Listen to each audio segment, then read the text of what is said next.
Hi guys, welcome to The Bite. My name is Jackie. Today I'm going to be sharing with you a highly requested video on falafel. I shared a picture and I posted that I like my falafel to be green on the inside, crunchy and fluffy. That is my quintessential falafel and I'm going to be sharing with you today. And it seemed to be something that you guys really wanted as well. The last video I shared with you was salata tahina, which is very commonly eaten with falafel.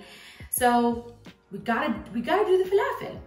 So to start, you're gonna start with dry chickpeas. So what I have here is the chickpeas that are ready to go for the falafel. These started off as dry chickpeas. You wanna use dry, not canned. As much as I love, a good shortcut, this is not the time because the canned chickpeas are going to give you kind of a mushier texture. For falafel, you want it to be bright and crispy and just, Canned chickpeas won't do that for you.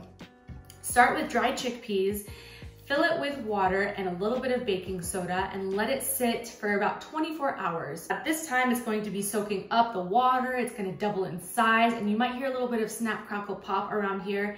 That's okay, that's supposed to be happening. You might wanna change out the water at least once during that process, just to get rid of any foam that might come up at the top or to get rid of any murky color. Once that is done, you are left with some beautiful, ready to go chickpeas. You wanna rinse them or drain them and rinse them one more time before we grind up the falafel. So now we are ready to go with these beautiful chickpeas. Let me show you the rest of the ingredients. So the full ingredient list is down below in the description box. I do want to mention this is a pretty large quantity, as you can tell, but I figure since we're going through the whole process of making falafel, we might as well make a good portion to freeze. So this is very commonly frozen and I love having it on hand in my freezer. And I'm going to show you tons of tips and tricks along the way. So we have the chickpeas that are ready to go, and in here I have a whole bunch of parsley and cilantro. I have an optional, or actually two optional jalapenos, some onions, and a bunch of garlic. I don't add the spices in right now. I actually like to add the spices in just before I fry them, just because I feel like the taste is fresher and it's more potent. So that's what we like to do. That's how my family's always done it, especially if you plan on freezing it. You can size down the portions if you want to make a smaller quantity. But again, you're going through the whole process. You might as well just make a whole bunch. I also have a food processor back there, and that is pretty much required for this. It'll be a lot of chopping to do by hand. And a blender is not really what you want because that's gonna make it too fine. So a food processor is pretty necessary. If you don't have one, see if a friend has one, offer them some falafel, little fair trade right there. So let's head to the food processor and start going. So I like to start with, in the bottom of my food processor, I like to start off with a handful of greens. So we're not gonna chop everything all at one time. Obviously, we don't have a food processor big enough for all that.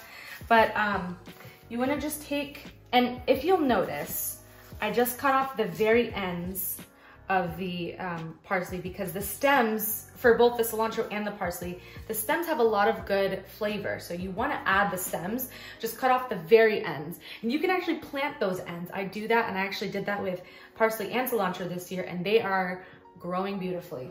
So I'm just going to add in some parsley and cilantro, or whatever I can get my hands on right now. I'll add in the chickpeas. This is how my mom taught me how to do it. You do a little bit of everything, you grind it up, and then you have another bowl, and then you just put everything in there. You're gonna grind it a second time just to make sure that it's very fine. You don't want it to be like roughly chopped. So now I'm just going to add some onions on top, a couple cloves of garlic, one piece of jalapeno, maybe a little more chickpeas, and I am just going to grind this up. And I'll show you what it should look like after the first time we grind it. So you can see that some of the parsley didn't get ground up very well. I'm just going to kind of scoot it all down in my food processor, grind it one more time, and then stick it in the bowl. So this looks good. This is, again, this is just the first time we're doing this. We're gonna be doing it a second time as well. So this is all gonna go right in here. And we're just gonna keep going until we finish all of these ingredients. It should probably take maybe 4 times, depending on the size of your food processor. If your hands get messy, it's okay.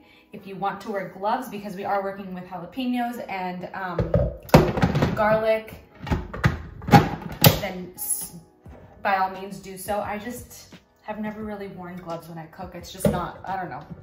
I just don't do it. But I'm just gonna keep doing the same exact thing until I finish all the ingredients. And then we're gonna grind everything again, and I will show you what it should look like once it's done. Now that the first half of the mixture is done, I've ground everything one time. So now we're gonna grind it a second time to make it very, very fine and ready to make our falafel. So I'll show you what it should look like after the second time I grind it.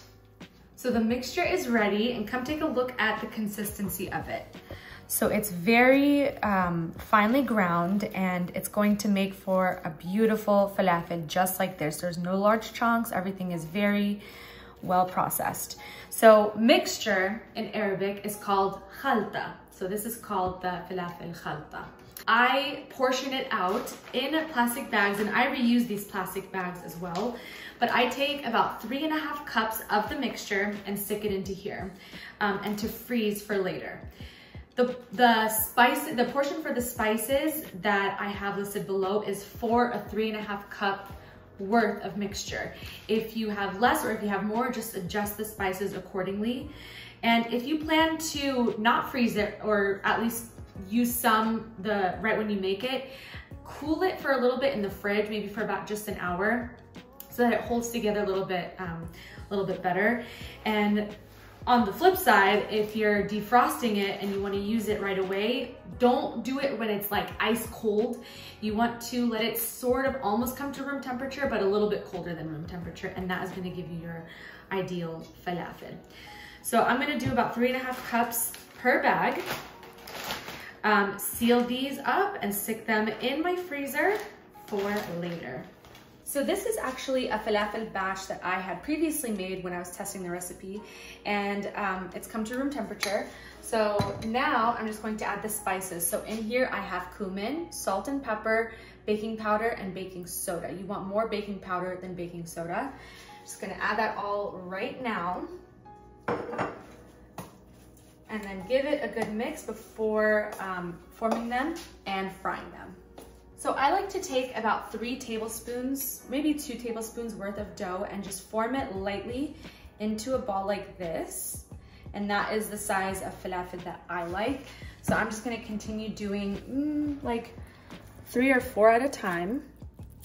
And you don't wanna squeeze it too much. You just want to very lightly and gently kind of form it like so, like the size of a meatball. This amount of falafel mixture, I would say serves, if it's a meal, I would say it serves 2 people. If it's a side dish, I would say it probably can serve 4. But again, adjust the amount that you put in your freezer bags according to the amount of people in your family or the amount of people that you plan on serving. So now my oil is hot. I'm just going to very gently drop the falafel in. And you know that it's ready when the oil starts to bubble. The first one kind of maybe takes, maybe get a little bit funky, but if you find that it sticks to the bottom, take a clean spoon after it has sat in there for a few seconds or so and just gently lift it off. And as it's frying, it will make its way to the top. You want it to get brown on all sides, and that is when you know it's done. All right, last ones are done. I can't wait to eat. Let's go to the table. We have our beautiful falafel here. Now I'm gonna find one that's not super hot. This one looks good. You hear that crunch? Listen. And the fluff on the inside. It's green. you know it's a good falafel when it's green. I don't want to see any brown falafel, okay? When you go to a restaurant and it's brown falafel, it's not ready-made, or it is ready-made, it's not fresh. And let me tell you, there is nothing like a fresh falafel. Now watch this. If you saw my last video on how to make cilantro, this is the perfect pairing for some falafel. So you take your falafel. Did I already eat it all? No, it's right here. You take it, okay? And I gotta position it in the bread. Then you gotta smash it down, okay? You gotta smash down the falafel. So it's like that. And this is the perfect crevice for some beautiful salata. And this is the quintessential falafel bite. Ready?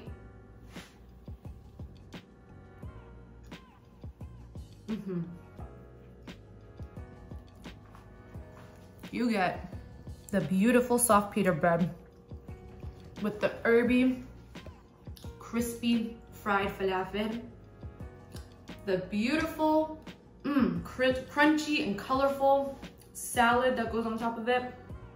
I love eating these with pickles, and pickled cabbage is really good in here too. Give this falafel a try. You're gonna be so happy you did, and you'll be even happier that you have a whole bunch in the freezer to snack on later on. And when I said this feeds 2 people, 2 people. When I said it feeds 4 people as a snack or as a side, I don't know, I'm kind of changing my mind, because as you fry them, if you've ever fried falafel, you know that as it's frying, you know you'd be sneaking some pieces here and there, so there probably won't be enough for 4 people. So scratch that. Give this falafel a try. If you enjoyed this video, give it a thumbs up. And don't forget to subscribe for more videos and hit the notification bell so you can see when I post more videos. Thank you guys so much for watching, and we'll see you next time on The Bite.